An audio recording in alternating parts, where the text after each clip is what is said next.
Salams and welcome. Thank you for joining me in another episode of the Quran in English Basics for Beginners. We are looking at the summary of Surah 44, which is known as Surah Dukhan, the smoke.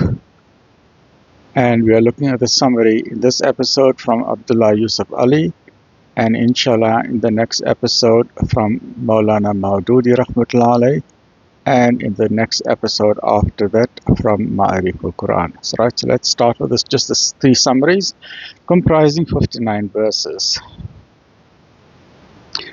For the chronology and the general theme of the surahs of Hamim, see the introduction to Surah 40. The theme of this particular chapter is how worldly pride and power are humbled in the dust if they resist spiritual forces, and how evil and good find their true setting in the hereafter. And this shows always that those who have removed God from the equation of their life, eventually they will tumble and fall down because of moral degradation and spiritual death. The title of Dukhan occurs in verse number 10. It means smoke, or it could mean mist, and may refer to drought or famine, as explains in the notes to the verse. Right, the chapter is broken up into two main sections. The summary of verses 1 to 29.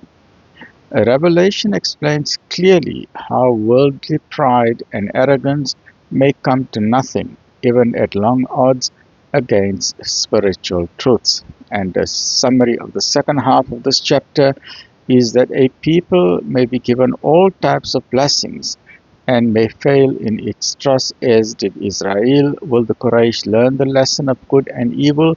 That is the question. Right, the running commentary in rhythmic prose, and it starts off with Hamim. Blessed is the night in which Allah's message comes down as a mercy to mankind to warn them against evil. How fractious of man to ignore or suppress such warnings. Proud Pharaoh of Fir'aun and his chiefs did resist the authority of Allah, but their sins rebounded on themselves. They were swallowed up by the sea, and their tilth, their gardens, their noble fanes and buildings, and all the advantages of which they boasted, passed to other hands. Not a tear was shed over them in heaven or earth. Thus ends the tale of power misused. Right, so join me in the next episode, where inshallah we'll look at the summary from Maulana Maududi Rahmatullah Alayhi. Stay well, look after yourself. Alhamdulillah.